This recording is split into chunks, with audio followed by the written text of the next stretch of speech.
بسم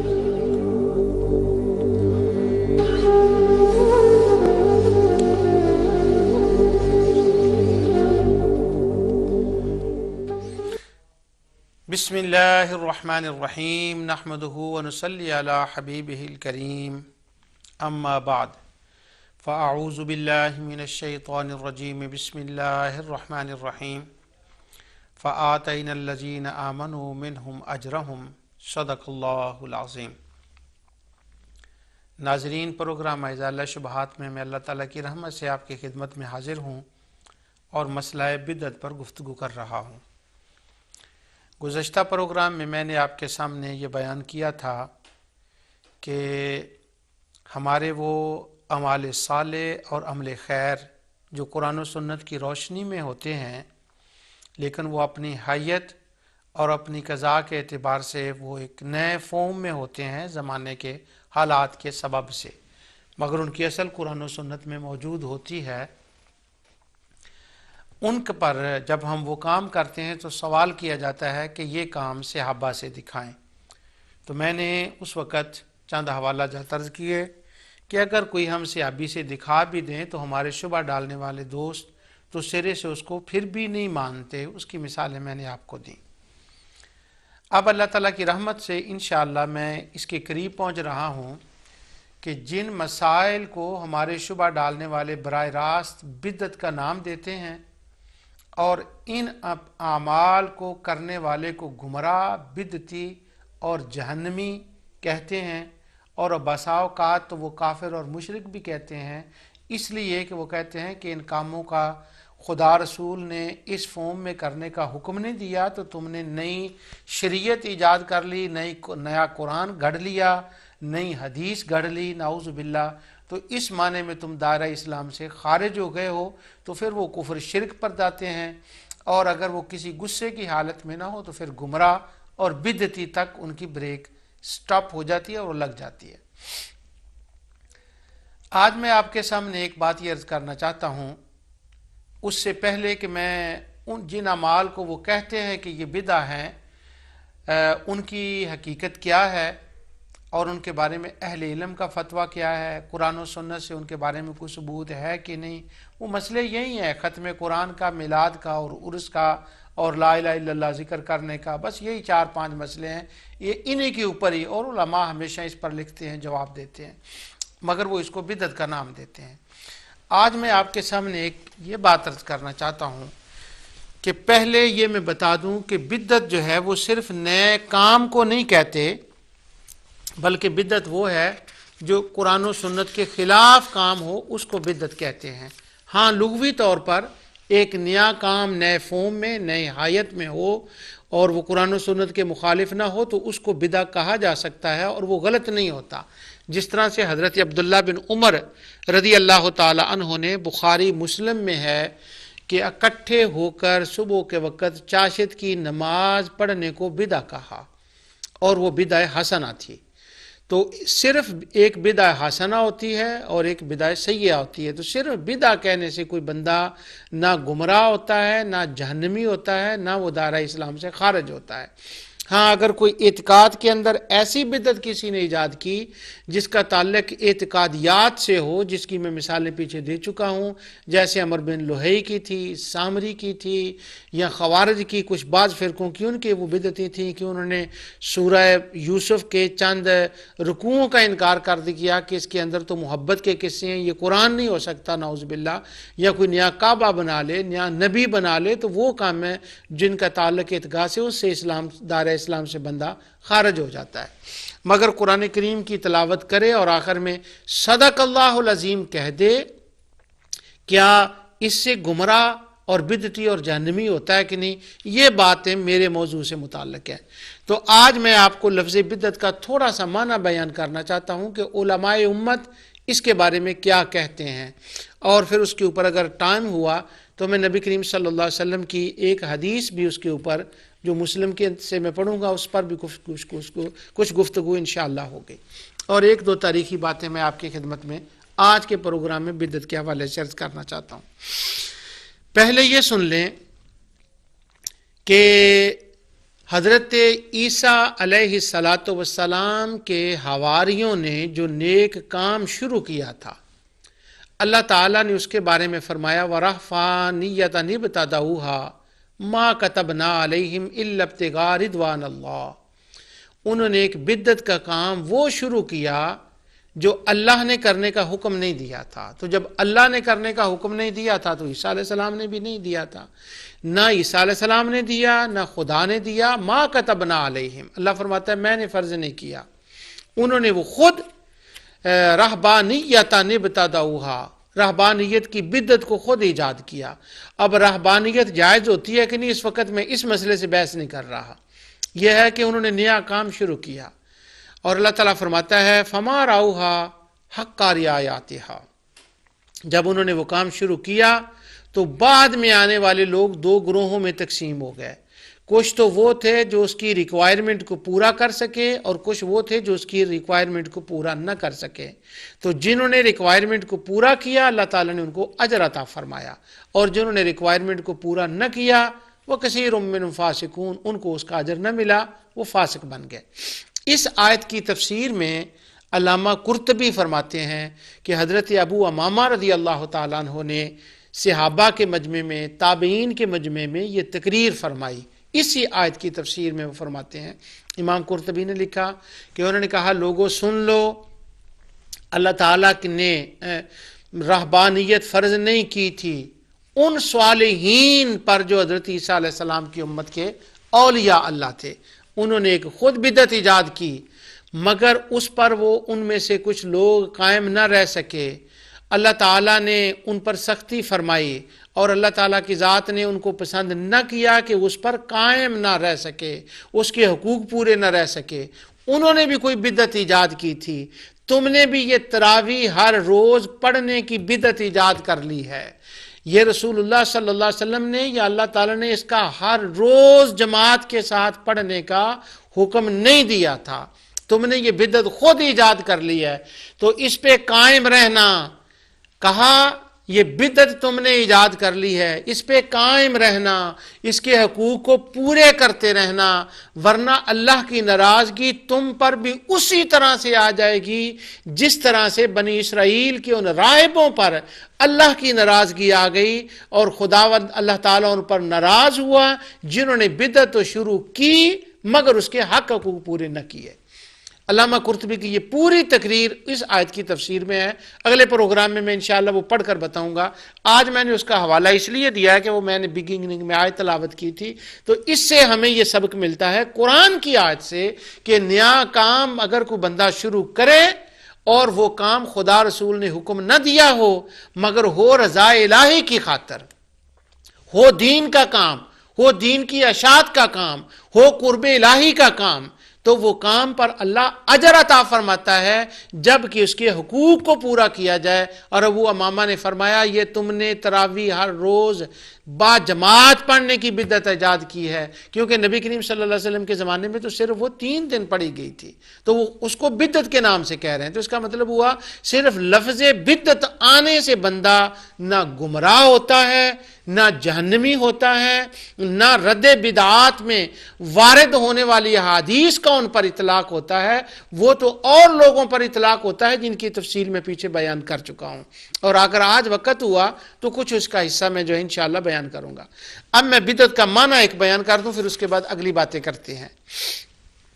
سب سے پہلے میں بدعہ کا معنی کتاب سے فتاوی ابن تیمیہ سے بیان کر رہا ہوں، کتاب الالوہیہ سے، کہ حافظ ابن تیمیہ کہتے ہیں کہ والبدع، سب سے پہلے یہ دیکھیں تاریخ میں کہاں سے شروع کر رہا ہوں بدعہ کی، اس کے بعد میں دوسری بات بھی بتاؤں گا۔ وہ کہتے ہیں، حافظ ابن تیمیہ کہتے ہیں والبدع ما خالفت الکتاب والسنہ واجماع سلف الائمہ من الاعتقادات والعبادات کقول الخوارج والروافض والقدریہ والجہمیہ۔ وہ کہتے ہیں کہ بدعت وہ کام ہے، بدعت سے ایسا کام مراد ہے جو اعتقادات میں، عبادات میں، کتاب و سنت اور اخیار امت کے اجماع کی مخالفت کرے، جیسے خوارج، روافض، قدریہ اور جہمیہ کے عقائد ہیں۔ فتاوی ابن تیمیہ جلد 3 اور صفحہ 195۔ اس سے یہ بات ثابت ہو گئی کہ یہاں پر حافظ ابن تیمیہ نے رافضیوں کو اور خوارجیوں کے ان کے عقائد کو بدعتی کہا ہے، اور بدعت کا یہ معنی لیا ہے کہ وہ کام جو کتاب و سنت کے مخالف ہو۔ تو اگر کام ہو نیا اور کتاب و سنت کے مخالف نہ ہو تو پھر وہ بدعت سیئہ بنتا ہی نہیں ہے۔ تو یہاں پر حافظ ابن تیمیہ کی پہلی تعریف میں نے آپ کے سامنے کی۔ اب دوسری کتاب جامع العلوم والحکم کے اندر حافظ ابن رجب کی یہ کتاب ہے، اس کے اندر کو لکھتے ہیں کہ المراد بالبدع ما احدث مما لا اصل له في الشرعیہ يدل علیہ واما ما كان علیہ لا اصل له من الشرع يدل علیہ فليس ببدع شرعا وان كان بدع لغہ۔ حافظ ابن رجب کہتے ہیں، یہ بہت بڑے رجب حنبلیوں کے عالم ہیں اور ہمارے شبہ ڈالنے والے دوست ان کی بات کو، ان کی کتاب ہے طبقات الحنابلہ، انہوں نے ایک فتح الباری کے نام سے بھی کتاب لکھی، وہ پوری نہیں ہوئی، بخاری کی شرح تھی۔ بعد میں نے سنا تھا کہ اس کو کوئی بندہ پورا کر رہا ہے، بخاری کے نام شرح فتح الباری کے نام سے حافظ ابن رجب نے لکھی ہے۔ لطائف المعارف ان کی کتاب ہے بڑی مشہور، اسی طرح ان کے بڑے علمی کام ہیں۔ تو وہ یہ کہتے ہیں کہ بدعت کا معنی یہ ہے کہ المراد بدع، وہ کہتے ہیں کہ بدعت کا مطلب یہ ہے کہ ما احدث مما لا اصل له فی الشرعیہ۔ وہ کہتے ہیں سن لو، بدعت کا معنی یہ ہے کہ اس کی اصل، اس کا کوئی وجود، اس کی کوئی حقیقت جو ہے وہ اسلام شریعت کے اندر موجود نہ ہو، جو اس کے اوپر دلالت کرے، یدل علیہ، اس کے اوپر دلالت کرے۔ اس کی مثال میں دے دوں، انہوں نے نہیں لکھی، یعنی وہ نیا کام ہو اور اس کی شرع کے اندر اس کی اصل نہ ہو۔ احرام پہن کر 2 نفل پڑھنے، یہ نبی کریم صلی اللہ علیہ وسلم نے حکم نہیں دیا اور خود پڑھے بھی نہیں، مگر اسلام کے اندر نفل پڑھنے کی تو اصل ہے نا، تو جب اس نفل پڑھنے کی اصل ہے تو اب یہ شریعہ کے خلاف ہو کر بدعہ حسنہ، بدعہ سیئہ نہ بنا۔ اگر کسی نے بدعت کہنا بھی ہو تو وہ کہتے ہیں اسے کہہ لے بدعہ لغویہ۔ وَأَمَّا مَا كَانَ لَهُ أَصْلٌ مِنَ الشَّرْعِ، معاف کیجئے گا، لیکن جو چیز شریعت کے اندر ہو، شرع کے اندر ہو، اور وہ اس کے وہ کتاب و سنت کے مخالف بھی نہ ہو، تو وہ کہتے ہیں کہ وہ بدعت نہیں ہوگی، فلیس ببدع شرعن، وہ بدعت شرعی نہیں ہوگی۔ وَإِن كَانَ بِدعَ لُغَةً، ہاں وہ اپنی شکل کے اعتبار سے چونکہ نہیں ہوگی اس لیے آپ اس کو بدعہ لغہ تو کہہ سکتے ہیں، لیکن قرآن و سنت کے خلاف اس کو نہیں کہہ سکتے۔ یہ بات انہوں نے کی ہے حافظ ابن رجب نے، اور اس سے پہلے میں حافظ ابن تیمیہ کی تعریف میں نے آپ کے سامنے بیان کر دی۔ اب ہر نئے کام پر وہ کتاب و سنت کے خلاف ہو یا نہ ہو، اس کے اوپر بدعہ بدعہ بدعہ بدعہ کا لیبل لگا دینا، شور کر دینا، اس بات کو نہ حافظ ابن رجب مانتے ہیں نہ اس بات کو حافظ ابن تیمیہ مانتے ہیں۔ ہاں اگر اس کے باوجود بھی کسی کو اس سے اتفاق نہ ہو تو وہ معاملہ تو پھر وہ دوسرا ہے۔ اس کے بعد میں آپ کو حافظ ابن حجر اسقلانی کی ایک بات بتاتا ہوں۔ حافظ ابن حجر اسقلانی کہتے ہیں کہ وہ تحقیق، یہ فتح الباری کے اندر ہے، وہ جو تراویح کی کتاب ہے، وہ باب التراویح کی تفسیر میں وہ لکھتے ہیں، وہاں پر وہ بحث یہ ہے کہ حضرت عمر فاروق رضی اللہ تعالی عنہ نے جب تراویح کی جماعت ہر روز شروع کی، یعنی انہوں نے حکم نہیں دیا تھا کہ ہر روز شروع کریں، لیکن انہوں نے جب تراویح کے اوپر لوگوں کو اکٹھا کیا کہ ایک قاری قرآن پڑھے باقی پیچھے اس کے شروع کریں، تو جب وہ شروع ہوا تو حضرت عمر رضی اللہ تعالیٰ نے دوسرے دن دیکھا تو انہوں نے کہا نعمہ بدعہ، یہ تو اچھی بدعت ہے۔ تو اب حضرت عمر رضی اللہ تعالیٰ عنہ ایک نئے کام کو بدعہ نعمہ، بدعہ حسنہ کہہ رہے ہیں۔ کام نیا ہے، نہ قرآن نے حکم دیا نہ رسول اللہ صلی اللہ علیہ وسلم نے دیا، اور حضرت عمر کے دور میں ہو رہا ہے، صحابہ کر رہے ہیں، اور حضرت عمر رضی اللہ تعالیٰ اس کو بدعہ نعمہ فرما رہے ہیں۔ اس کا مطلب یہ ہوا کہ یہ بات نہیں ہے کہ اگر کوئی کام صحابہ کے زمانے میں شروع ہو تو اس پر تو بدعہ کا لفظ کا اطلاق ہی نہیں ہو سکتا۔ یہاں سے وہ بات بھی ختم ہو رہی ہے جو ہمارے شبہ ڈالنے والے دوست کہتے ہیں کہ نہیں جو صحابہ نے کر لیا وہ تو بدعہ ہی نہ ہوا، اب حضرت عمر کر رہے ہیں اور بدعہ نیما اس کو فرما رہے ہیں، اور اس کا مطلب یہ ہوا کہ زمانے سے تعلق نہیں ہے، وہ کام سے تعلق ہے۔ حافظ ابن تیمیہ کہتے ہیں ما خالفت الکتاب والسنہ، اگر وہ سنت کتاب و سنت کے خلاف نہیں ہے۔ حافظ ابن رجب کہہ رہے ہیں کہ وہ کام جو ہے اس کی اگر مما لا اصلہ فی شریعہ، اگر اس کی شریعت کے اندر جو ہے وہ اصل نہیں ہے۔ حافظ ابن حجر کہتے ہیں کہ وہ تحقیق اسی روایت کے تراوی والی کے، وہ کہتے ہیں انہا کانت مما تندرج تحت مستحسن فی الشرع فہی حسنہ وان کانت مما تندرج تحت مستقبہ فی الشرع فہی مستقبہ۔ وہ کہتے ہیں کوئی نیا کام اگر ہو تو اس کی تحقیق کی جائے گی، اگر تو وہ کام اپنی ذات میں اچھا ہے تو فاہیہ حسنہ، تو وہ بدعہ حسنہ ہوگی۔ وَإِمَّا كَانَتْ مِمَّا تَنْدَرُجْ تحت مستقبہ فی الشرع، اگر وہ کام اپنی نیچر میں برا ہے تو پھر وہ مستقبہ، وہ کام برا ہوگا۔ یعنی یہ نہیں کہ وہ صحابہ کے زمانے میں شروع ہوا ہے یا نہیں، بات یہ ہے کہ وہ کس زمانے میں شروع ہوا ہے یہ بھی بات نہیں ہے، بلکہ بات یہ ہے کہ اس کی اصل کتاب و سنت کے اندر موجود ہے یا نہیں۔ ابن تیمیہ سے، حافظ ابن حجر سے اور حافظ ابن رجب سے، یہ تینوں سے میں بتا چکا ہوں۔ اب ایک آخری اور بات بھی سن لیں۔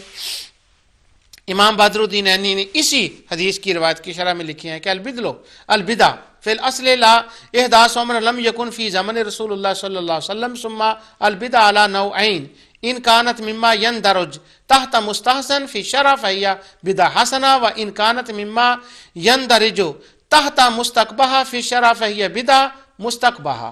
بالکل وہی بات جو حافظ ابن حجر نے کی تھی، امام عینی کہہ رہے ہیں کہ بدعت اصل میں اس نئے کام کو کہتے ہیں کہ جو نبی کریم صلی اللہ علیہ وسلم کے ظاہری زمانہ حیات میں نہ ہوا ہو، بعد میں ہوا ہو، اور اگر جو بعد میں ہوا تو پھر اس کی دو قسمیں ہیں، اگر تو وہ کام اپنی نیچر میں اچھا ہے تو پھر تو وہ بدعہ حسنہ ہوگا، اگر وہ برا ہے تو وہ بدعہ بری ہوگی۔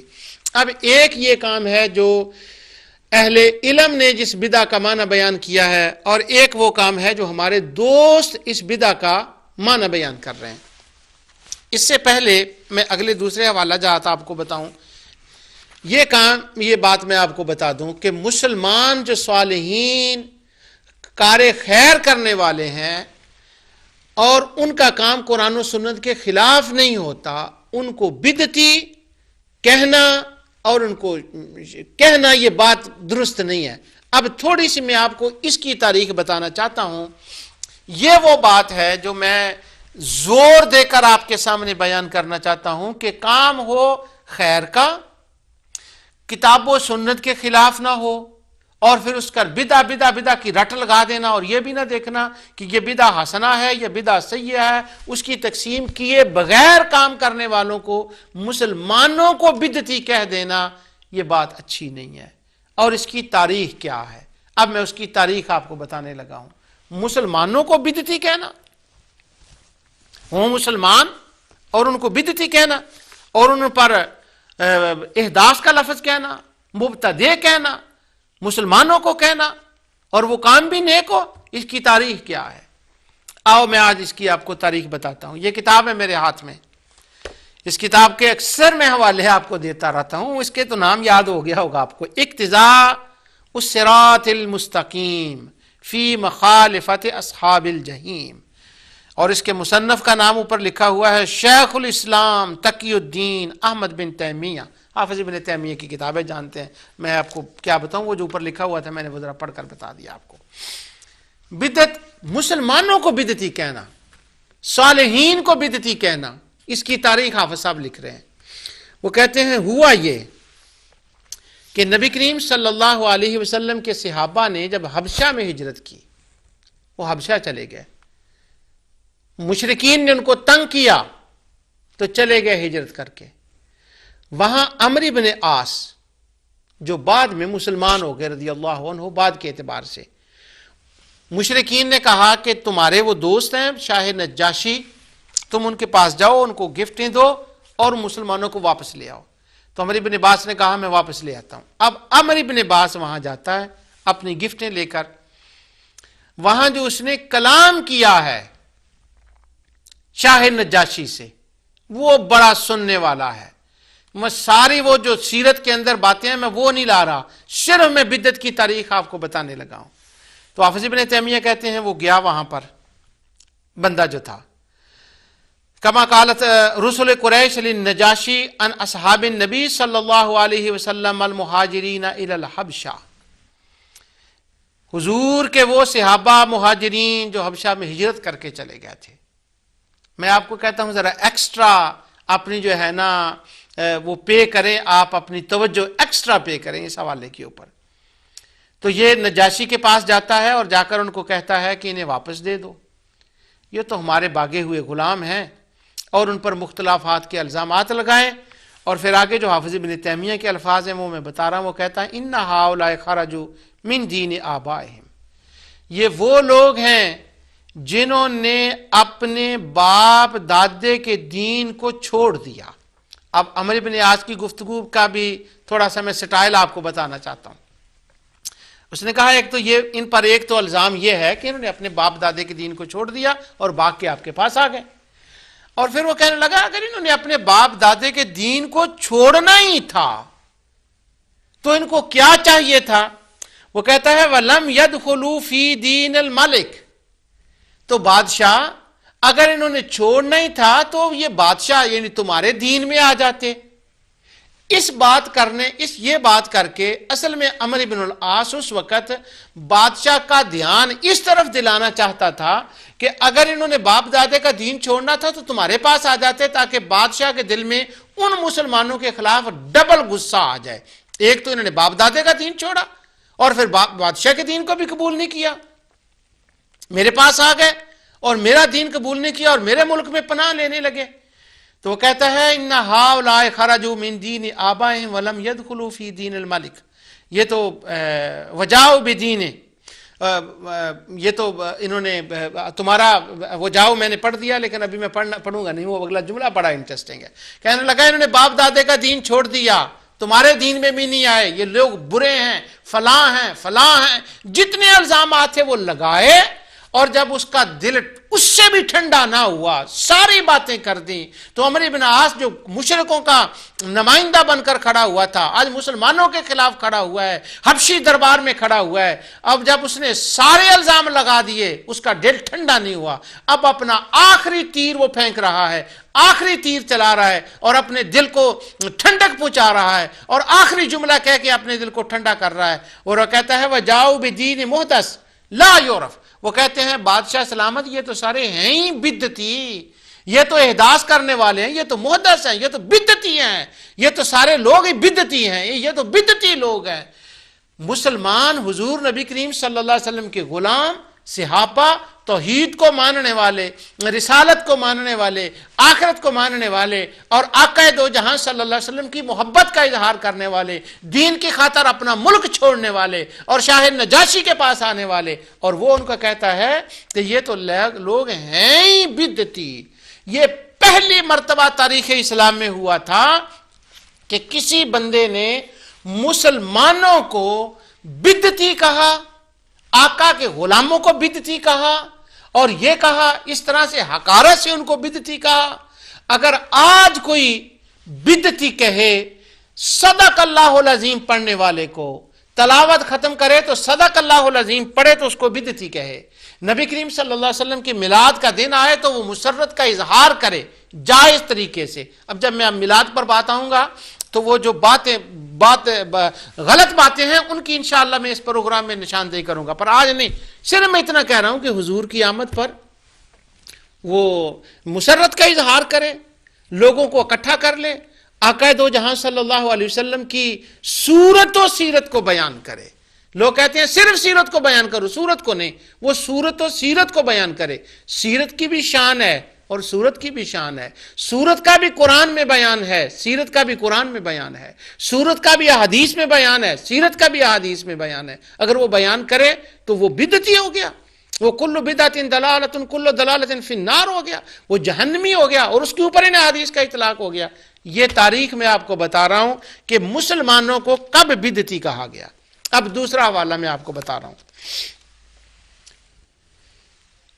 امام طبری کی تاریخ الامم والملوک, جس کو ہم تاریخ طبری کہتے ہیں, امام طبری کی تاریخ, حضرت علی رضی اللہ تعالی عنہ کے زمانے میں جب خوارج نکلے, ان کا بیان جہاں امام طبری نے کیا ہے, اور اسی بات کو علامہ ابن اسیر نے الکامل میں بیان کیا ہے, ابن الجوزی نے تاریخ ابن الجوزی میں بیان کیا ہے, حافظ ابن کثیر نے البدایہ والنہایہ میں بیان کیا ہے, سارے محدثین نے, مورخین نے اس واقعہ کا ذکر کیا. اب میں آپ کو یہ بتا رہا ہوں کہ مسلمانوں کو بدعتی کہنے کی تاریخ کیا ہے, مسلمانوں کو گمراہ کہنے کی تاریخ کیا ہے, اور ان کو کن لوگوں نے بدعتی کہا, یہ کس طرح سے لفظ مروجہ حسنات کے اوپر استعمال ہونے لگا. ایک تو وہ بدعتی وہ ہیں, حافظ ابن تیمیہ کہتے ہیں کہ جو خالف الکتاب والسنہ, جو کتاب و سنت کے مخالف ہوں, اور وہ اعتقادات میں مخالف ہوں, عبادات میں مخالفت ہوں, جیسے خارجی لوگ ہیں. ایک تو وہ بدعت کی بات ہے, اور ایک یہ کہ صدق اللہ العظیم کہہ دیا. اس کی تاریخ کیا ہے, مسلمانوں کو بدعتی کہنا. ایک تو یہ میں نے آپ کو بتا دیا. اب یہ تاریخوں کے حوالے میں نے آپ کو دے دیے. خوارج جمع ہوئے عبداللہ بن واحب الراسبی کے گھر میں, من رؤوس الخوارج, یہ خارجیوں کا سردار تھا, سرغنہ تھا, اس کے گھر میں جمع ہوئے. فخطبہم خطبہ بلیغا زہدہم فی ہذہ الدنیا ورغبہم فی الآخرہ والجنہ وحثہم علی الامر بالمعروف والنہی عن المنکر. وہ عبداللہ بن واحب راسبی کے, جو ان کا خوارجوں کا تھا بڑا, اس کے گھر میں وہ کھڑا ہوا, اور سردار نے یہ بیان کرنا شروع کر دیا. وہ کہتا ہے, یہ لفظ بڑے قابل توجہ ہیں, فخطب خطبہ بلیغا زہدہم فی ہذہ الدنیا, بڑا بلیغ خطبہ دیا. یعنی وہ جب اس نے باتیں کی تو وہ بڑی دل کو اندر اثر کرنے والی باتیں تھی. بلیغ خطبہ دیا, اور دنیا کے بارے میں کہا یہ 4 دن کی دنیا ہے, کیا لوگ ہیں یہاں پر. اور ورغبہم فی الآخرہ والجنہ, اور کہا آخرت ہی سارا کچھ ہے, ان کو رغبت جنت کی دلائی, اور ان سے امر بالمعروف, اچھی باتوں کی نصیحت کی, بری باتوں سے منع کیا. پھر کہنے لگا ثم قال فاخرجوا بنا اخواننا من هذه القرية الظالم اهلها الى جانب هذا السواد الى بعض قور الجبال او بعض هذه المدائن منکرین. کہنے لگا کہ یہ جو قریہ ہے نا, یہ جو شہر ہے, اس وقت وہ شہر بصرہ کے اندر تھا, تو وہ کہنے لگا یہ جو قریہ ہے هذه القرية الظالم اهلها, واہ بلیغ خطبہ, اور کہنے لگا اس ظالم قریے سے ہم نکل جائیں. اب جہاں جو اس نے لفظ ذکر کیا نا هذه القرية الظالم اهلها, یہ اصل میں قرآن کی ایک آیت کے لفظ ہیں. وہ یہ ہیں کہ جو لوگ مکہ مکرمہ میں مسلمان چند رہ گئے تھے ہجرت کے بعد, جن میں حضرت عباس تھے, حضرت لبابہ تھیں, حضرت عبداللہ بن عباس تھے, اور صحابہ اکرام تھے, وہ چند تھے جو مکہ کے اندر رہ گئے. ان کو مشرکین مکہ تنگ کرتے تھے, تو ان مشرکین مکہ کے بارے میں ان صحابہ, مظلوم صحابہ نے, مستضعفین فی الارض نے یہ دعا کی تھی, ربنا اخرجنا من هذه القرية الظالم, کہ یا اللہ اس شہر سے جہاں کے لوگ ظالم ہیں, یعنی انہوں نے ظالم ان مشرکوں کو کہا تھا کہ یہاں سے ہمیں نکال دے. مشرکین مکہ کے مشرکوں کو انہوں نے ظالم کہا. اب یہ صاحب جو عبداللہ بن واحب الراسبی, جو زاہد اور آخرت کی اور جنت کی باتیں کر رہا ہے, وہ کہ امر بالمعروف اور نہی عن المنکر کی باتیں کر رہا ہے, اس نے وہ آیت کے حوالے سے یہ کہا کہ ہم یہاں اس ظالم قریے سے نکل جائیں جہاں ظالم لوگ رہتے ہیں. ہائے ہائے ہائے, یہاں ظالم کون لوگ تھے؟ معاذ بن جبل تھے, ابو ایوب انصاری تھے, حضرت علی رضی اللہ تعالیٰ عنہ تھے, صحابہ کرام تھے, وہ حضرت عمار بن یاسر تھے, وہ تمام صحابہ, 1500 صحابہ جس قریے میں رہ رہے ہوں. جس طرح کہ طبقات ابن سعد میں اس نے لکھا, تو وہ خارجی بندے نے ان سب کو ظالم کہہ دیا, اور وہ آیت جو مشرکوں کے بارے میں تھی اس کا اطلاق جو ہے وہ ان صحابہ اور مسلمانوں کے اوپر کر دیا. اللہ اکبر. میں بدعت کی تاریخ آپ کو بتا رہا ہوں, ایک وہ بتا دی, اور اب یہ سنیں آگے. وہ کہتا ہے کہ یہاں سے نکل جائیں جبال کی طرف, پہاڑوں میں چلے جائیں, دوسرے شہروں کی طرف نکل جائیں, حاصل مدائن دوسرے شہروں کی طرف نکل جائیں, منکرینا یہاں سے چلے جائیں. کیوں چلے جائیں؟ کیوں چلے جائیں یہاں سے؟ وہ کہتا ہے منکرینا لہذہ البدع المضلہ ثم اجتمعوا فی منزل شریع ابن العوفہ العباسی.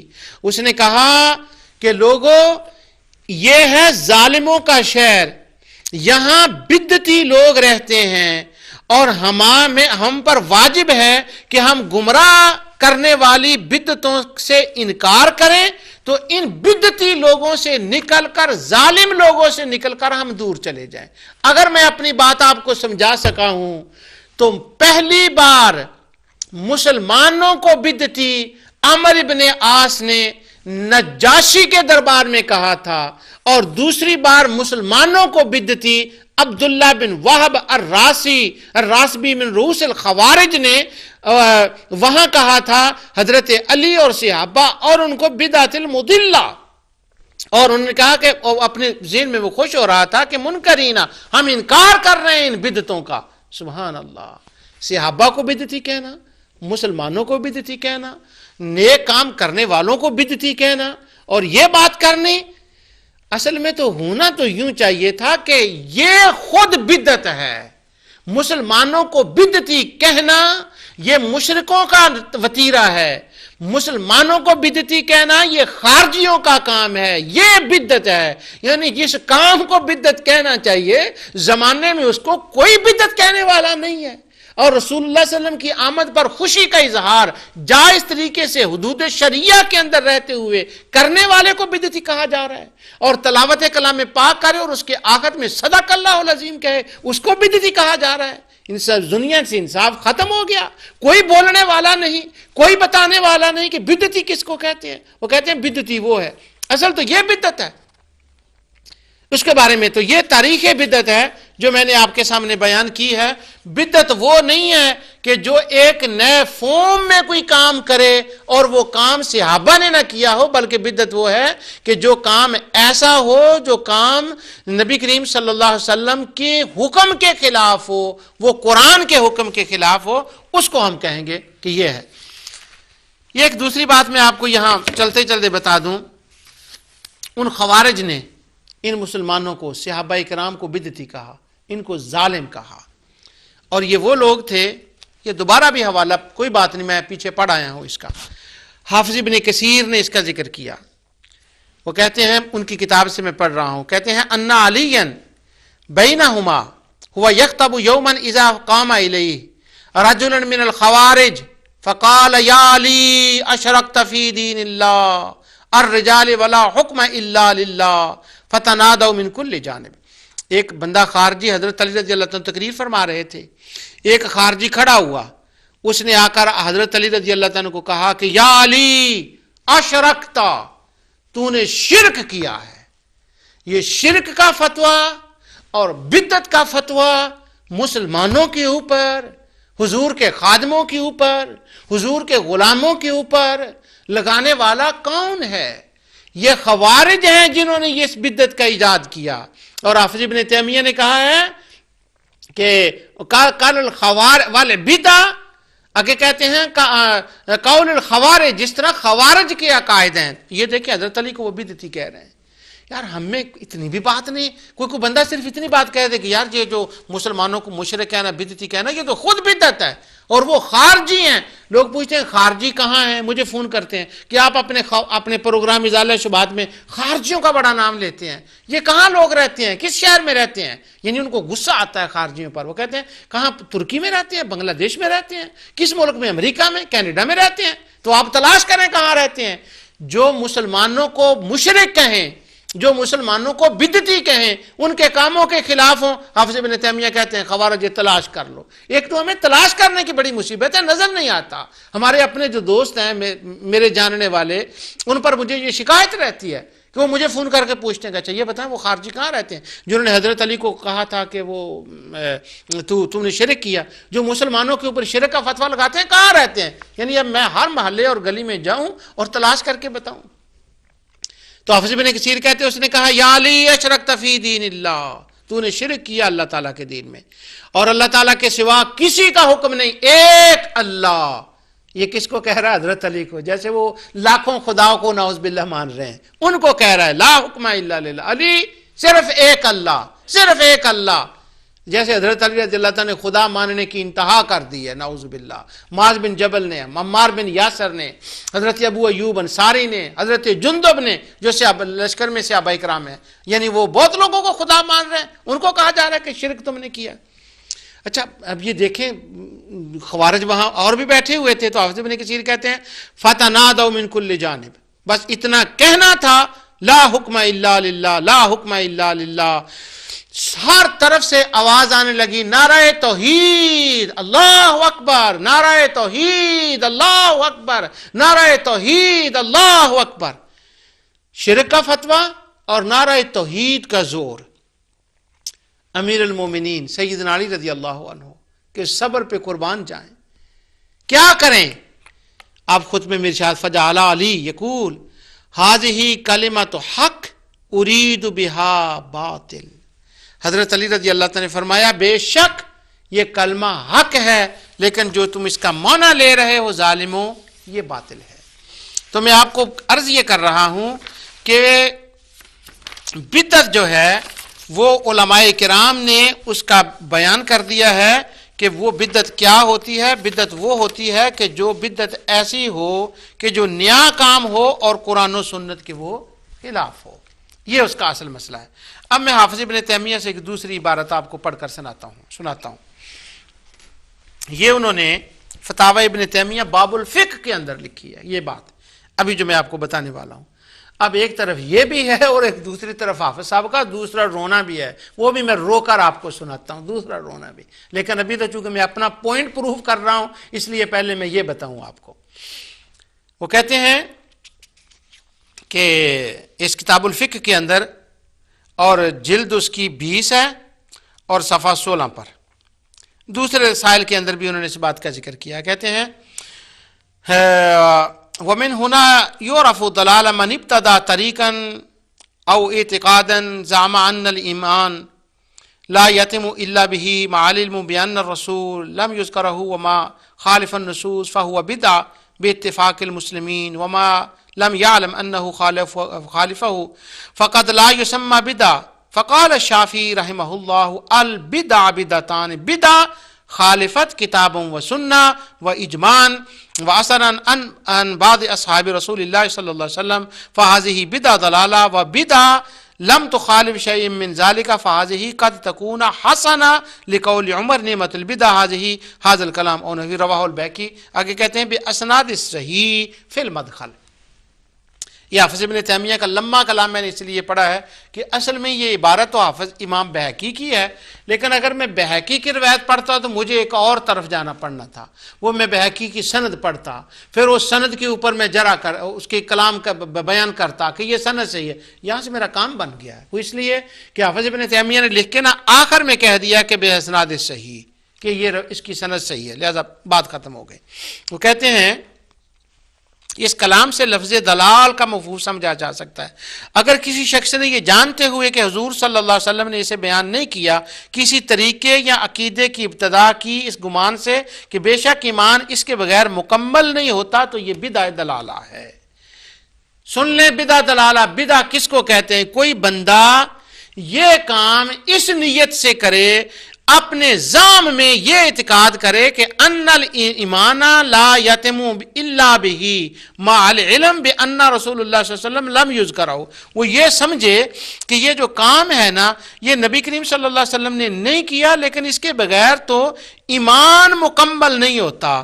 تو وہ کہتے ہیں یہ بات جو ہے یہ بے اتفاق المسلمین، وہ بدع ہے جو بری بدعت ہے۔ اب اس بات کو پھر سمجھیں، کام ہو نیا اور بندہ یہ سمجھے کہ رسول اللہ صلی اللہ علیہ وسلم بھول گئے، یہاں پر نعوذ باللہ اللہ بھول گیا ہے، نعوذ باللہ، اور اللہ تعالیٰ نے یہ کام نہیں کیا، حضور نے نہیں کیا، اب میں یہ کام کر رہا ہوں، اور یہ زام وہ کرے اور اعتقاد اس کا یہ رکھے تو وہ یہ کرے تو وہ بدعت دلالہ ہے۔ اور کیوں؟ اس لیے کہ یہ بات قرآن و سنت کے خلاف ہے۔ آگے وہ کہتے ہیں ہاں ایک بات اور ہے، وہ یہ ہے کہ کوئی بندہ ایک کام ایسا شروع کرے جو کتاب و سنت کے مخالف نہ ہو، تو امام شافعی رحمۃ اللہ علیہ کہتے ہیں ایسی صورت میں تو بدعت کی دو قسمیں ہیں۔ جب وہ کام کتاب و سنت کے اگر خلافت نہ ہو تو وہ اس کی دو سنتیں ہیں، دو قسمیں ہیں۔ ایک یہ ہے کہ اگر کتاب و سنت کی مخالفت نہ ہو فہذہ قد تکون حسنہ، تو یہ بدعہ حسنہ ہوگی۔ آگے اس کی دلیل کیا ہے؟ وہ کہتے ہیں تم نے سنا نہیں سیدنا عمر فاروق رضی اللہ تعالیٰ نے فرمایا تھا نعمت البدع ہذہ ھذا الکلام، وہ کہتے ہیں تم نے سنا نہیں، حضرت عمر رضی اللہ تعالیٰ عنہ نے جب نیا وہ کام وہ کیا تھا تو انہوں نے کہا تھا کہ یہ وہ کام ہے جو بدعت ہے مگر کام اچھا ہے، لہذا اگر کام ہو اچھا، اب زمانے کی قید کی بات نہیں ہے، تو خواہ وہ بدعہ حسنہ ہوگا یا بدعہ سیئہ ہوگا۔ میں نے آپ کو پچھلے کسی پروگرام میں بتایا تھا کہ یونیورسٹی کے اندر میرا بیٹا جاتا ہے مرغوب احمد پڑھنے کے لیے، تو وہاں پر وہ میلاد النبی صلی اللہ علیہ وسلم کا پروگرام ہوا، تو پروگرام کے اندر کسی بندے نے سپیچ کی اور سپیچ کے بعد چائے اور بسکٹ دیے، تو وہ بندے نے کہا یہ تو بدعہ ہے، یہ جو تم نے چائے بسکٹ دیا اور یہ پروگرام کیا ہے۔ حالانکہ وہ یونیورسٹی کے اندر ہر روز وہ خود شبہ ڈالنے والے پروگرام کرتے ہیں، مختلف ناموں سے کرتے ہیں کہ ہم نے غیر مسلموں کو اسلام کی طرف لانا ہے، ہم نے مسلمانوں کے اندر سے بدعت اور شرک ختم کرنا، ہر روز وہ کرتے ہیں۔ اور جب وہ ہوا تو مرغوب احمد کو، میرے بیٹے کو کہتے ہیں کہ یہ تو کام تو بدعت ہے۔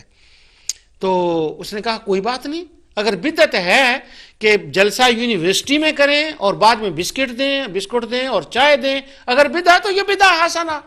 تو اس نے مرغوب احمد کی طرف ایسے دیکھا کہ یہ کوئی دنیا کا پاگل ترین، احمق ترین، بیوقوف، قرآن سے جاہل، دین سے جاہل بندے سے مجھے واسطہ پڑ گیا، تو وہ ایسے کرنے لگا، ایسے کہ کیا ہو گیا ہے، اس کو پتہ ہی نہیں بنا بدعت ہے، بدعت ہو اور کوئی بدعہ حسنہ بھی ہوتی ہے، حضور نے تو کلو بدعہ دلالہ فرمایا ہے، وہ تو ہر بدعہ ہی دلالہ ہوتی ہے، تو یہ کہہ رہا ہے بدعہ حسنہ بھی ہوتی ہے، بلا کوئی بدعہ حسنہ بھی ہوتی ہے؟ ہاں ہوتی ہے۔ کس نے کہا؟ حافظ ابن تیمیہ نے کہا ہوتی ہے حسنہ۔ اور امام بہقی نے کہا کہ اس کا جو اثر ہے وہ صحیح ہے۔ اگر میں چند ایک علماء کے آپ کو نام بتا دیتا ہوں،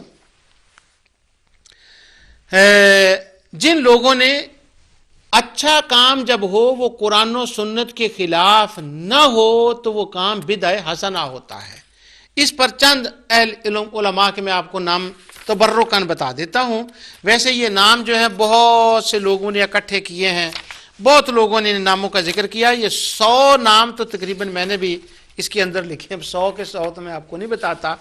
علامہ غلام رسول سعیدی صاحب نے اپنی شرح صحیح مسلم کے اندر اور وہ جو نعمت الباری بخاری کی شرح کے اندر، اس کے اندر بھی 15-20 نام لکھے ہیں، اور بزرگوں نے بھی 30-40 نام لکھے ہیں، تو 100 نام کے قریب تو میں نے محدثین کا یہ جمع کیا ہے کہ جنہوں نے یہ کہا کہ بدعہ حسنہ ہوتی ہے۔ ہمارے دوست کہتے ہیں بدعہ حسنہ نہیں ہوتی۔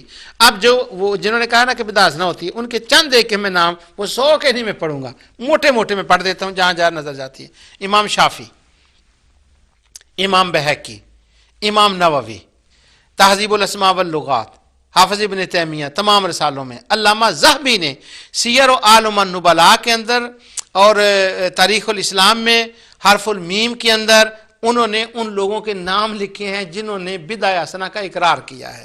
تو ذہبی کا نام لکھ لیں اور امام بہقی کا لکھ لیں، ابن القیم نے اعلام الموقعین کے اندر، ابن رجب نے جامع العلوم والحکم کے اندر، حافظ ابن حجر اسقلانی نے فتح الباری کے اندر، اب حافظ جلال الدین سیوطی نے حاوی کے اندر لکھا، محمد یوسف صالح شامی رحمۃ اللہ نے لکھا، محمد بن عبد الوہاب النجدی نے اصول الایمان باب تحریضہ علی النبی علی لزوم السنہ کے اوپر لکھا، اور فتاوی الازہر کے اندر امام قرطبی نے بدیع السماوات والارض، اس کی تفسیر میں لکھا، امام قرطبی نے اس کے اندر اور مفسرین نے بھی اس کا ذکر کیا جن کے نام آگے ہیں، امام غزالی نے لکھا، خیر امام غزالی کو تو کہہ دیں اور صوفی ہیں، ابن منظور نے لسان العرب کے اندر لکھا، اب مجھے وہ اشارہ ہو گیا ہے، حافظ ابن کثیر نے بھی اس کا ذکر کیا، امام عبد الرحمن نے، بہت سے محدثین نے، یہ 100 کے نام ہیں، ملا علی قاری، نواب صدیق حسن خان بھوپالی، دیگر وہ ائمہ ہیں جنہوں نے ان سب کے نام لکھے۔ تو اب اس سے یہ سارا مسئلہ جو ہے وہ یہ میں آپ کے سامنے آج جو میں نے کوشش کی ہے آپ کو سمجھانے کی، وہ یہ ہے کہ بدعہ 2 قسم کی ہوتی ہے، حسنہ اور سیئہ، اور بدعت کر کے مسلمانوں کو گمراہ کہنا، ان کو جہنمی کہنا، یہ بات درست نہیں ہے۔ اور جہاں وہ حدیث آتی ہے کہ کل محدث بدعہ وکل بدعۃ ضلالہ، وہاں پر امام ابو داؤد نے اس حدیث کو لکھا، یا جن محدثین نے انہوں نے یہ لکھا ہے کہ نبی کریم صلی اللہ علیہ وسلم نے جب یہ ارشاد فرمایا تھا تو آپ نے فرمایا تھا کہ ان قریب میرے بعد فقال اوصیکم بتقوی اللہ والسمع والطاعہ وان عبدا حبشیا فانه یعیش منکم بعدی فسیرى اختلافا کثیرا فعلیکم بسنتی وسنت الخلفاء الراشدین۔ ان قریب وہ وقت آئے گا، میرے خلفاء کا وقت ہوگا، بڑی بدعتیں نکلیں گی اس وقت، اور جتنی بدعتیں ہوں گی، وَإِيَّاكُمْ مُحْدَثَاتِ الْأُمُورِ فَإِنَّ كُلَّ مُحْدَثٍ بِدْعَةٍ وَكُلَّ بِدْعَةٍ ضَلَالَةٍ۔ حضور نبی کریم صلی اللہ علیہ وسلم نے فرمایا خلفاء کا زمانہ ہوگا، نئی نئی بدعتیں نکلیں گی۔ وہ کیا بدعتیں ہوں گی؟ کوئی نبوت کا دعویٰ کرے گا، کوئی خلفاء راشدین کی بے عزتی کرے گا، کوئی خلفاء کو شہید کرے گا، کوئی ان کو مشرک کہے گا، کوئی ان کو بدعتی کہے گا، کوئی زکوٰۃ دینے سے انکار کرے گا، اور اس وقت تم نے میرے خلفاء راشدین کے ساتھ رہنا ہے، اور وَعَضُّوا عَلَيْهَا بِالنَّوَاجِذِ، اور ان کی جو اتباع ہے وہ اس کو اس طرح سے کرنا ہے کہ ان کی اتباع کو تھامے رکھنا ہے، اور دانتوں سے جیسے مضبوط رسی کو پکڑا جاتا ہے اس وقت تم نے یہ کرنا ہے۔ اور بہت سے جو محدثات الامور ہوں گے اور وہ سارے کے سارے بدعتیں ہوں گی، اور وہ بدعتیں ضلالہ ہوں گی، یعنی یہ خاص وقت کے لیے اور خاص حالات میں نبی کریم صلی اللہ علیہ وسلم نے فرمایا۔ ہاں اگر اس قسم کا کوئی بھی بدعت کسی زمانے میں کسی وقت میں ایجاد ہوگی تو وہ بدعہ سیئہ ہوگی، اس کا کرنے والا گمراہ ہوگا، وہ جہنمی ہوگا، جن کا نبی کریم صلی اللہ علیہ وسلم نے ارشاد فرمایا۔ بخاری مسلم کی حدیث میں نے آپ کے سامنے یہ بیان کر دی تھی کہ نبی کریم صلی اللہ علیہ وسلم نے فرمایا تھا کہ قیامت کا دن ہوگا، بدعتی لوگ آئیں گے، ان کو پانی حوض کوثر کا نہیں دیا جائے گا۔ تو حضور فرماتے ہیں کہ جب سب وہاں پر فرشتے بتائیں گے، بات ہوگی تو وہ کہا جائے گا کہ یہ وہ لوگ تھے جنہوں نے آپ کے بعد دین میں بدعتیں ایجاد کیں، اور وہ بدعتیں کیا تھیں جن کا اس حدیث کے اندر ذکر آتا ہے؟ وہ بدعتیں یہ تھی کہ یہ اپنے پرانے آباء و اجداد کے دین کی طرف لوٹ گئے تھے، یہ مرتد ہو گئے تھے، اور یہ سارا کچھ جو تھا اس کے بارے میں نبی کریم صلی اللہ علیہ وسلم نے فرمایا کہ فَإِنَّ كُلَّ مُحْدَثَةٍ بِدْعَةٍ وَكُلَّ بِدْعَةٍ ضَلَالَةٍ، کہ وہ جو گمراہی ہے وہ جہنمی ہے، وہ اس کے بارے میں نبی کریم صلی اللہ علیہ وسلم نے ارشاد فرمایا تھا۔ آج کی گفتگو میں آپ نے بدعہ حسنہ اور بدعہ سیئہ پر علماء کے اقوال میں نے آپ کے سامنے عرض کی ہے، اور مسلمانوں کو بدعتی کہنا اس کی کوئی تاریخ آپ کے سامنے بیان کی۔ جو کچھ میں نے کہا اللہ تعالیٰ سے قبول فرمائے۔ وما علیہ الا البلاغ۔